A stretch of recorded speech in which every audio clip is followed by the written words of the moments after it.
Bom dia, Vivian.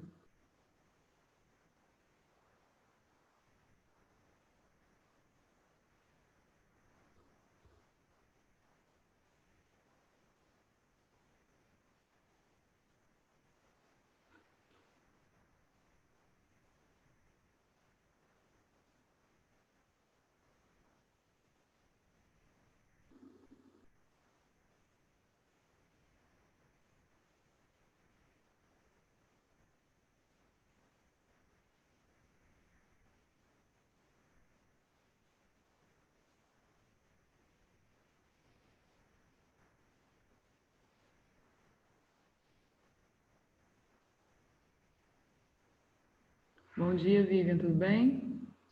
Bom dia. Vou esperar 2 minutinhos, a gente já começa. O tema de hoje é a independência da América Espanhola, tá bom? Ok.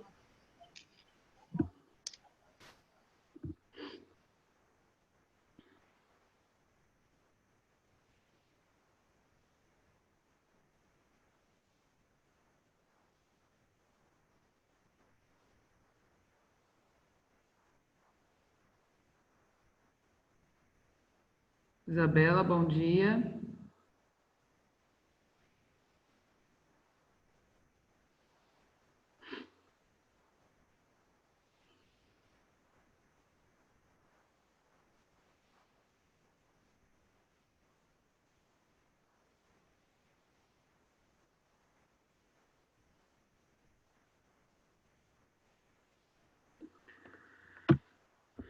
Bom dia, Isabela. O tema da aula de hoje é a independência da América Espanhola. Eu vou esperar 1 minutinho só para a gente começar, tá bom?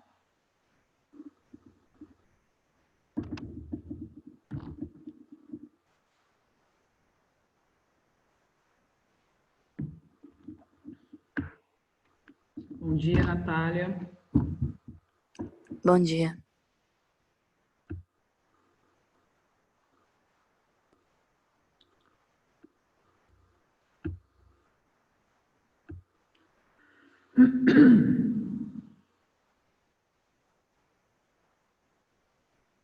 Tá aparecendo tranquilo aí para vocês? Tá, né? Queridas, eu vou começar recordando com vocês o que falamos antes do nosso recesso. Nós estávamos trabalhando todos os movimentos do século XIX, né? E quando estudamos Era Napoleônica, eu disse para vocês que, apesar de nunca ter visitado o nosso continente, Napoleão mudou de forma significativa a nossa história.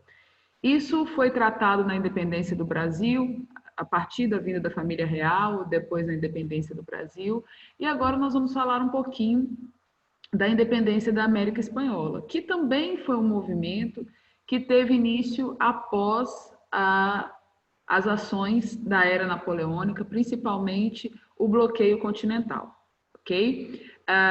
Só que não foi só esse fator, né? Esse fator, na verdade, foi estupim, porque há um bom tempo reivindicações estavam sendo feitas aqui no nosso continente, né? Os movimentos pré-independência da América Espanhola começaram ainda no século XVIII, por volta de 1780. Daqui a pouquinho nós vamos falar sobre isso, tá? O importante é você lembrar que esse conteúdo que nós vamos estudar agora, a independência da América Espanhola, é consequência direta de movimentos que aconteceram também na Europa, né? Antes de falar especificamente da independência da América Espanhola, nós vamos trabalhar as causas, os movimentos que estavam acontecendo lá, e também a independência do Haiti, que não era colônia espanhola, mas foi o nosso primeiro caso de independência pós-independência dos Estados Unidos. Ok? Então vamos lá. O período que nós estamos trabalhando agora vai entre 1810 e 1830. Se encaixa também com o contexto histórico do Brasil, que o Brasil se tornou independente em 1822. Né?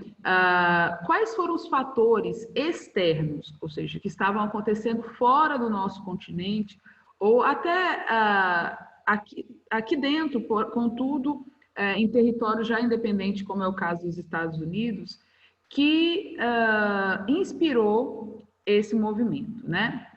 Então, vamos lá. Primeiro, a crise do antigo regime, ou seja, a crise do absolutismo monárquico. A crise do absolutismo monárquico começa no século XVII, né? Nós estudamos isso em Revolução Inglesa, revoluções inglesas, né? E depois atinge o seu auge no século XVIII, XIX, né? Entre o século XVIII e o século XIX, com a Revolução Francesa. A crise do antigo regime, a crise do absolutismo, ela questiona o quê? As regalias, os privilégios que a nobreza tinha e que o clero também carregava em alguns lugares, né? Outro movimento que inspira é o iluminismo, porque o iluminismo ele questiona esse estado absoluto e ele traz soluções para um estado que viveria sem o absolutismo. Quando ele fala da divisão dos três poderes, da liberdade religiosa, da liberdade de expressão. Então, os textos iluministas, quando eles atingem outros lugares, quando ele sai da França e chega aqui, ele inspira os movimentos como inspirou a independência dos Estados Unidos ainda no século XVIII, né? Nosso próximo ponto ali é a independência dos Estados Unidos.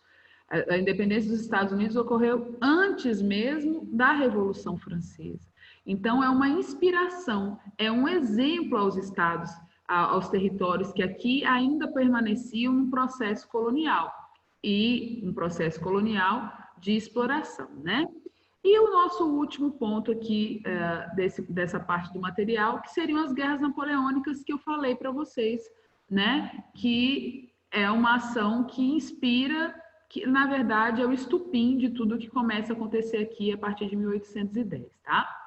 Outro ponto, Revolução Industrial, começa em 1750, traz uma busca muito grande por mercado consumidor por parte da Inglaterra.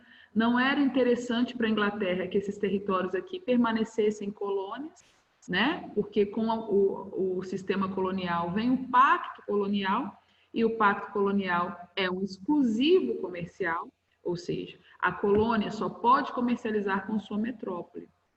Então, o sistema colonial ele prejudicava os interesses da Inglaterra durante o processo de revolução industrial, ok? E o último ponto dos fatores externos, né?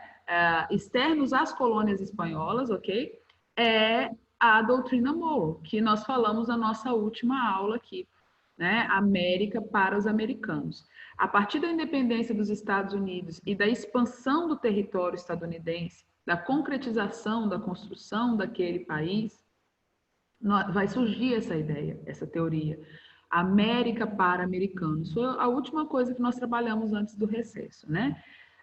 Essa teoria queria afastar a influência europeia do continente, queria buscar a autonomia do continente economicamente falando, mas deixava claro o interesse dos Estados Unidos em manter uma liderança nesse processo, né? Nós falamos disso na última aula, quando falamos da Guerra de Secessão, da expansão territorial estadunidense, né?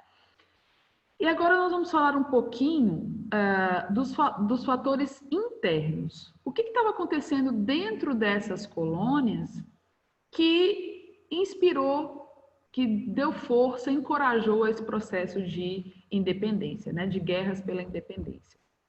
O primeiro ponto é o Pacto Colonial. O Pacto Colonial nós já falamos várias vezes, tanto em Brasil quanto em geral. É um pacto onde a metrópole se beneficia através da exploração da matéria-prima da colônia, onde ela tem o uso exclusivo dessa matéria-prima, outros países não podem comercializar com esse território. E depois que ela beneficia essa matéria-prima de forma manufatureira, a colônia é obrigada a comprar os produtos da sua metrópole. Então, isso atrasava economicamente esses territórios, impedia com que eles se desenvolvessem, entendeu? Então, acabava que trazia uma desigualdade social muito grande dentro do território também. Daqui a pouco nós vamos trabalhar especificamente a sociedade dessas colônias, mas antes a gente precisa falar de um movimento que aconteceu durante a Era Napoleônica e que trouxe um questionamento interno ao nosso continente. Por quê? Quando eu falo de América para americanos, a ideia que estava circulando na época, os Estados Unidos se comprometiam a apoiar qualquer processo de independência dentro do continente americano. Se é América para americanos, é isso que eu compreendo, é isso que eu vou entender, ok? Só que, depois dos Estados Unidos, o primeiro território, a primeira colônia a lutar pela independência, lutou pela independência ainda durante a Revolução Francesa. Quando Robespierre libertou os escravos das colônias francesas, ele deu início ao processo de independência do território haitiano, tá? Isso aconteceu, galera, entre 1791 e 1804. O Haiti, vocês sabem, é uma ilha caribenha, cuja maior parte da população é descendente de escravizados durante vários séculos, como no nosso território. É considerado um caso excepcional do processo de independência, muito importante dentro do nosso continente, porque foi o único processo de independência encabeçado por escravos, ex-escravos, né? Então, em 1794, Robespierre, dentro da Revolução Jacobina, ele acaba com a escravidão nas colônias. Quando ele faz isso, ele incentiva as lideranças dentro do Haiti, principalmente Louverture, a lutar por esse processo de independência. E esse processo começa em 1801, ele consegue a abolição da escravidão, a guerra toma aí uma força muito grande dentro desse processo, porque se une ao desejo, né, aquela felicidade pela liberdade. Só que aí vem a era napoleônica. E quando Napoleão assume o poder, logo depois ele aprova o Código Napoleônico, que nós falamos lá atrás, e aí ele restaura a escravidão. Olha só que loucura. Eles ficaram aí 7 anos nessa esperança de liberdade, durante 2 anos livres de forma concreta, e depois vem Napoleão Bonaparte e restaura, né, a escravidão. É lógico que isso não seria aceito por esse povo, que vai lutar, obviamente, contra o Estado francês dentro da colônia, pela liberdade e pela independência desse território, ok? Só que essa independência não foi uma independência fácil, foi uma independência sangrenta, e foi uma independência que não teve o apoio que deveria ter do único Estado independente do nosso continente, que era os Estados Unidos. Tá? Olha lá, em 1804, eles conseguem definitivamente vencer o conflito e consolidar essa independência, porém, para ser considerado por outros territórios independentes e poder comercializar, articular e desenvolver sua economia, eles precisavam ser reconhecidos como independentes por outros territórios, ok? Então, o que vai acontecer aqui? Vai se formar uma república popular governada por ex-escravizados, e os Estados Unidos, de quem se esperava uma postura de posse, vamos lá, vamos assumir essa situação, os Estados Unidos não aceita. Por que os Estados Unidos não aceitam isso aqui ainda? Porque, nesse momento, os Estados Unidos não tinham vivido a Guerra de Secessão. Nesse momento, os Estados Unidos ainda viviam escravidão.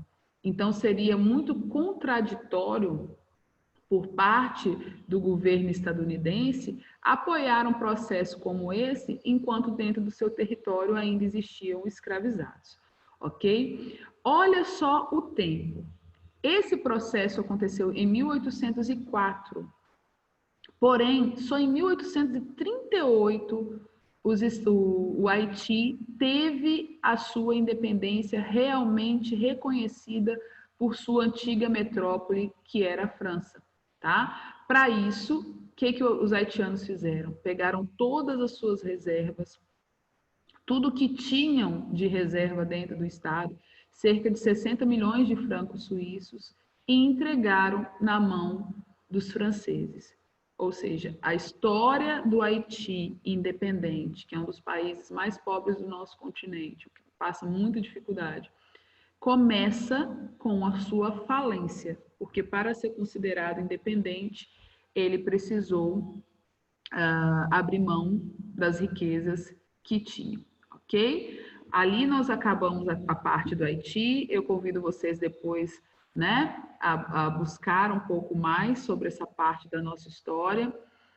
É importante, é significativo, principalmente nesse momento que está se falando tanto sobre isso, né, sobre essa história que vivemos, né, que estamos vivendo de luta negra em todo o continente americano.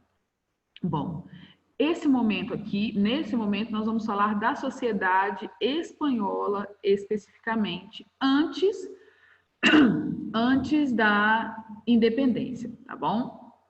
Dentro das colônias espanholas, que é um território imenso, daqui a pouco eu vou trabalhar a geografia com vocês, viviam aproximadamente 20 milhões de pessoas, dividido dessa forma aqui, ó, sociedade estratificada.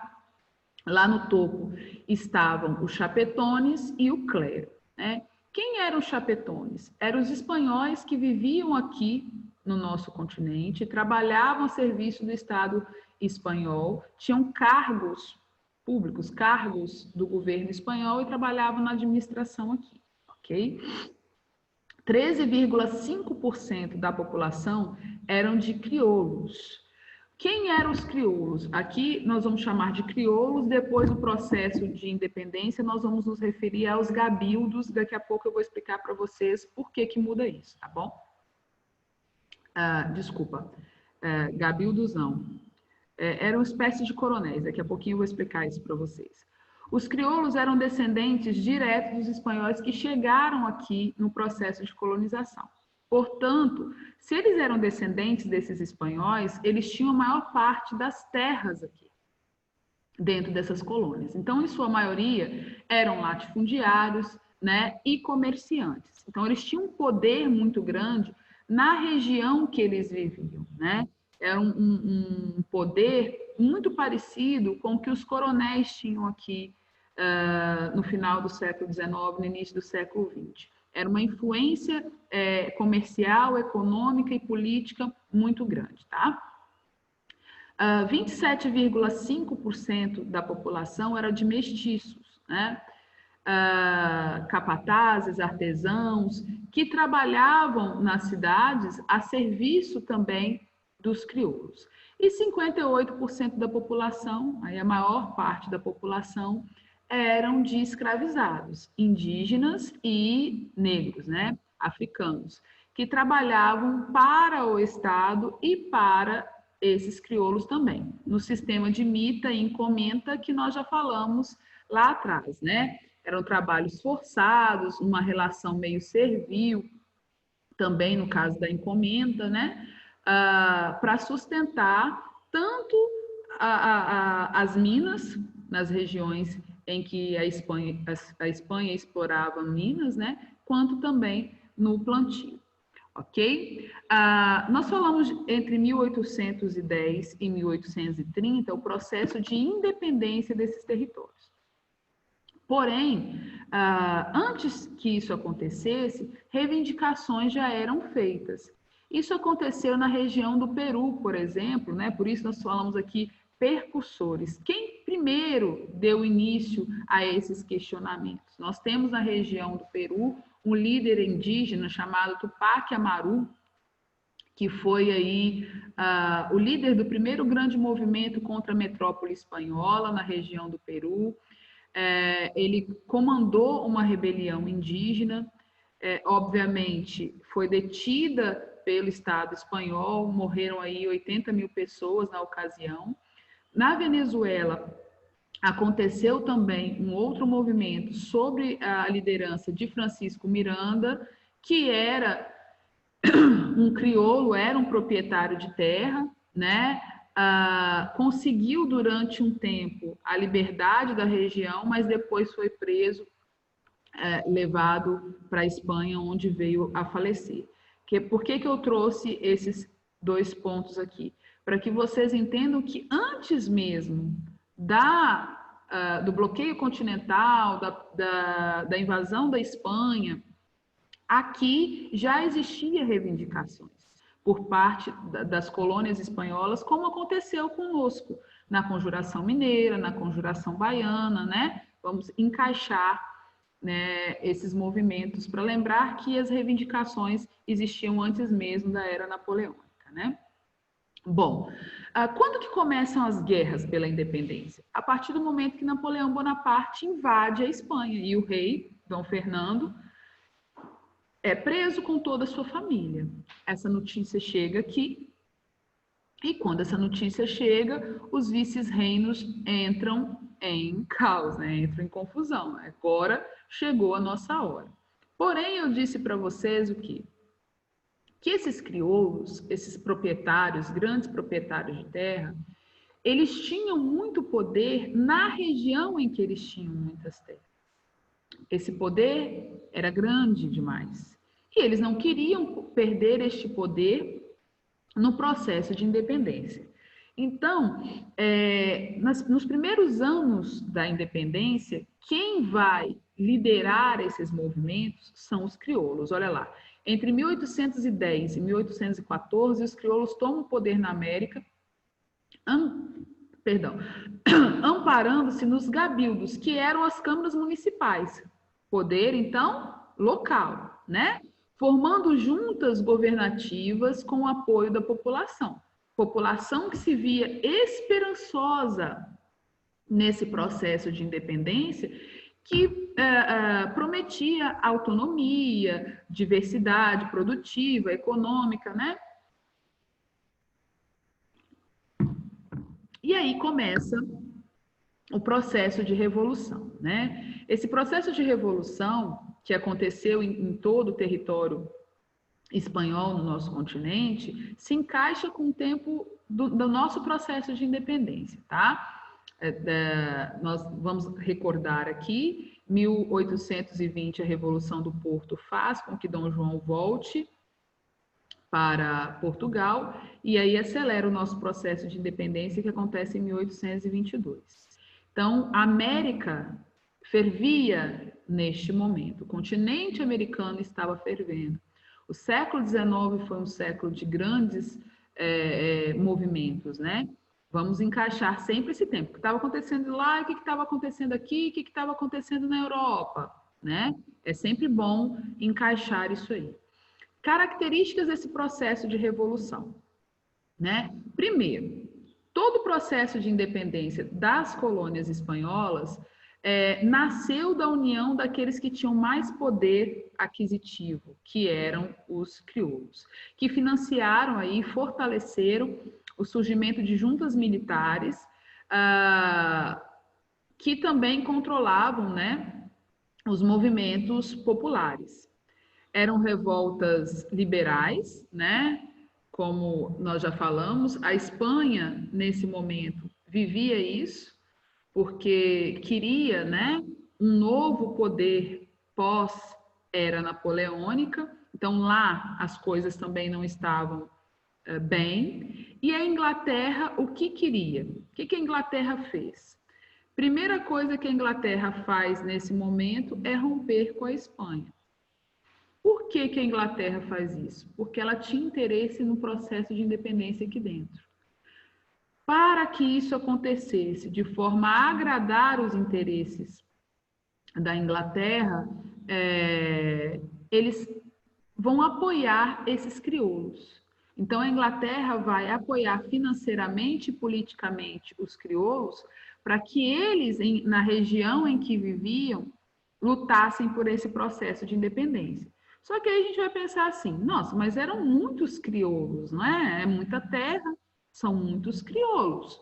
Como que vai funcionar isso? Cada crioulo vai querer manter o poder na sua região. E isso explica um fato muito importante, que é a fragmentação desse território. Daqui a pouquinho eu vou mostrar para vocês no mapa, tá bom?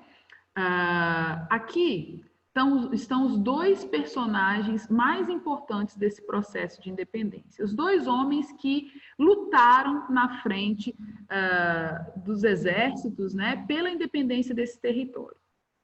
Do lado esquerdo aí está San Martín. San Martín era um monarquista, isso quer dizer que ele queria que, após o processo de independência, as colônias espanholas se tornassem monarquias, ok? Já Simón Bolívar era um republicano.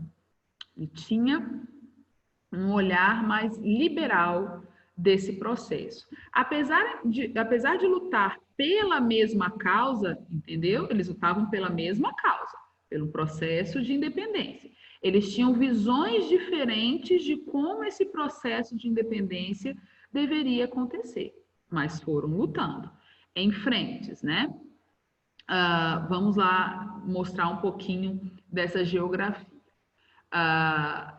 O apoio da Inglaterra e dos Estados Unidos ocorreu, obviamente cada um tinha um interesse, né?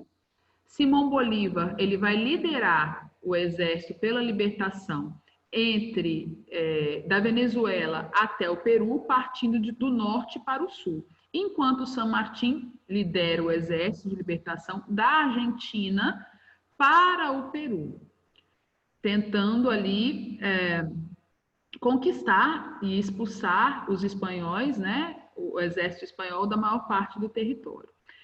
Receberam, obviamente, o apoio popular, porque junto com a independência vinha também a abolição, no caso de uma república, né? Eles foram libertando os escravizados e, por fazer isso, acabaram ganhando uma força popular muito grande, tá? Só que aqui vai nascer um questionamento. Essas terras estão livres, o processo foi apoiado pela Inglaterra, pelos Estados Unidos e pelos crioulos, os homens mais poderosos, os que tinham mais terras. E aí Simón Bolívar tem a ideia de unir todos esses territórios independentes para formar um único território. Essa ideia ficou conhecida como bolivarianismo. Depois ela é ampliada para pan-bolivarianismo. O bolivarianismo ele defendia, então, a unidade territorial de todo o território da antiga colônia espanhola. Então, vou passar o mouse aqui, seria todo esse território aqui, exceto a parte em amarelo e a parte em verde, o amarelo português, a em verde francês. Então, aqui, todo esse território aqui, tá vendo? Aqui, exceto a parte verde, tá, gente? Essa aqui não. Só essa daqui. Opa! Seria aí provocado uma unidade. Imagina a formação da potência que seria se o ideal bolivarianista desse certo. Olha só o que seria do continente americano se todo o território espanhol formasse um único país, o poder político e econômico que esse território teria, principalmente econômico, a diversidade econômica, o poder que teria. É óbvio que isso não interessou nem aos Estados Unidos e nem à Inglaterra. Você acha que a Inglaterra ia querer, depois de apoiar tudo, que se formasse um país tão poderoso no continente americano? Todas as vezes que eu falo do bolivarianismo, eu lembro de Hugo Chávez, ex-presidente da Venezuela, um homem que marcou muito a história do nosso continente na década passada, né? O Hugo Chávez, ele era tão fã de Simón Bolívar, da ideia da união dos estados latino-americanos, que ele trocou o nome da Venezuela para República Bolivariana da Venezuela, porque ele era totalmente contra a intervenção europeia e estadunidense no território latino-americano. Tá? Simão Bolívar participa de todo esse processo, ele apresenta essa ideia no Congresso do Panamá, as pessoas não aceitam muito bem essa ideia, e aí ele passa, depois de consolidar essa independência, a desenvolver a ideia do pan-americanismo. O que ele queria com o pan-americanismo? Uma unidade política de toda a América independente, com o objetivo de fortalecer para impedir o domínio das potências, tanto da Inglaterra quanto dos Estados Unidos. Porém, a gente precisa lembrar que a Inglaterra financiou os crioulos. E esses crioulos, que eram grandes proprietários de terras locais, assim, eram os coronéisinhos espanhóis, eles não queriam perder o poder nos gabildos, nas câmaras municipais, nos lugares onde eles tinham poder. Se houvesse uma unidade territorial, o poder desses homens ia diminuir. Então, o que vai acontecer aqui?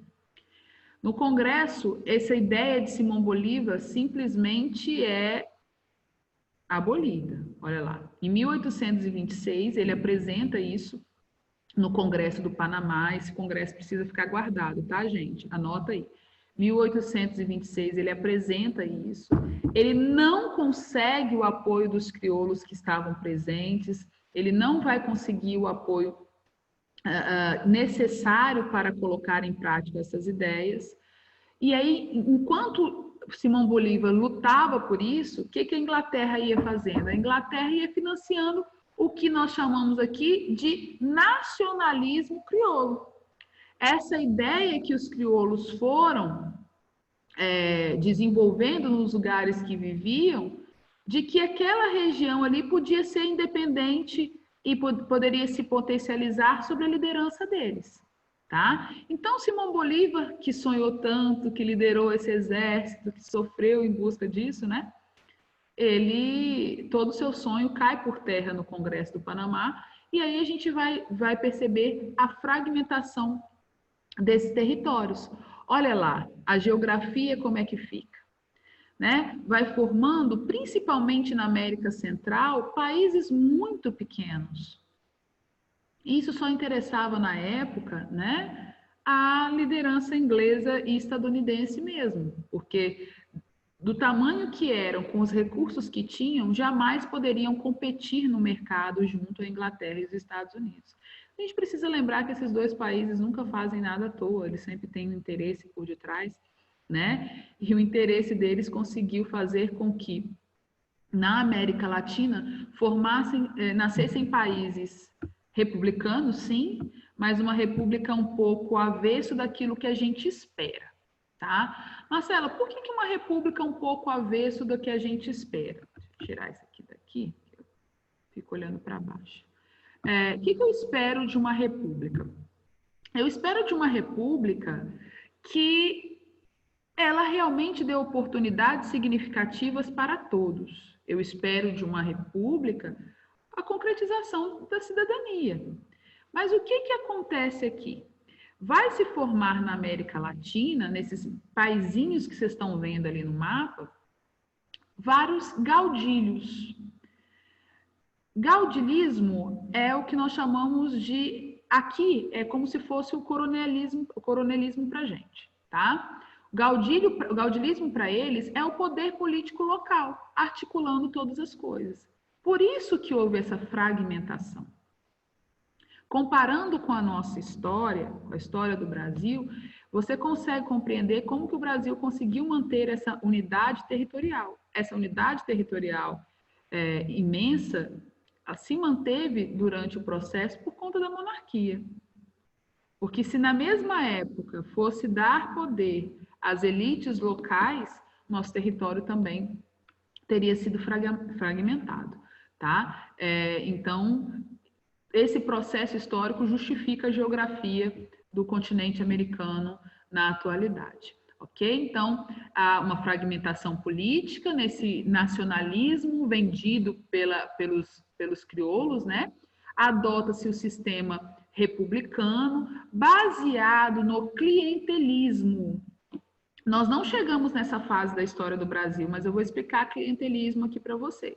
Clientelismo na política é a troca de favores para manter um grupo político no poder. Justifica, por exemplo, a permanência de décadas de um vereador dentro da Câmara dos Vereadores. Troca de favores, olha, eu vou dar um emprego, eu vou, sei lá, mandar construir alguma coisa no seu terreno, eu vou pagar a faculdade do seu filho, trocas de favores para manter ali o poder, o controle sobre aquela população.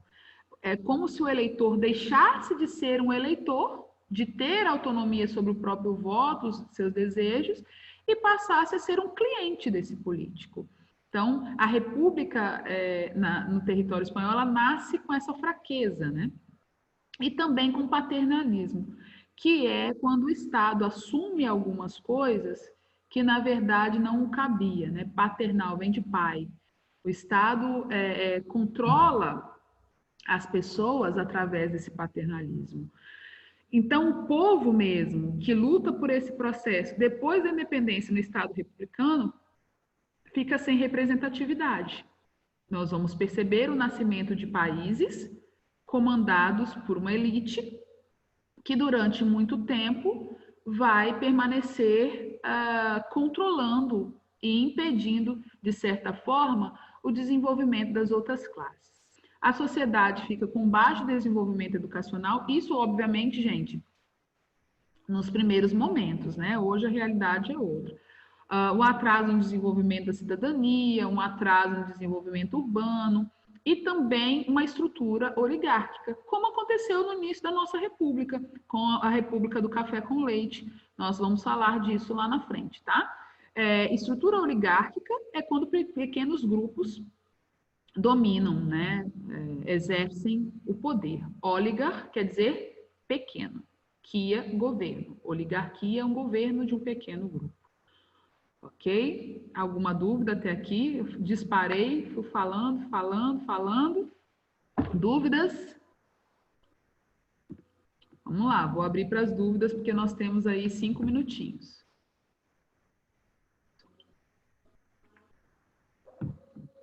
Vamos lá? Pontuando o que eu considero mais importante aqui no nosso conteúdo, a estrutura social, os fatores internos e externos que levaram a esse movimento, mas principalmente a independência do Haiti e a questão do bolivarianismo e do pan-americanismo. São conceitos que vocês precisam ter na cabecinha de vocês. Lembrando das lideranças, né, do exército nesse momento. E deixa eu tentar fechar. Das lideranças do exército nesse momento e a diferença que existia, né, na concepção política desses dois homens. Vamos lá? Alguma dúvida? Breno, Marcos, Vivian? Ficou claro para vocês? Gente, pelo menos sim ou não. Já respondeu no chat, tá tranquilo, né? Então, vocês vão fazer o mapa mental de vocês. A nossa próxima aula será sobre neocolonialismo. É o último conteúdo do século XIX, tá bom? Neocolonialismo e imperialismo, né? Os caminhos para a Primeira Guerra Mundial, ok? Quem tiver o material aí já pode separar para a nossa próxima aula. É muito bom tê-los aqui novamente para esse nosso segundo semestre. Agora que nós já temos uma data para o Enem, eu acho que o nosso coração já está mais calmo, né? Vai dar tempo de fazer muita coisa e, se Deus quiser, nos próximos meses nos encontrarmos para poder resolver isso através de revisões, né? É o que eu espero. Até o Enem a gente vai se ver algumas vezes. Queridos, um beijinho para vocês. Fiquem com Deus. Até sexta-feira, tá bom?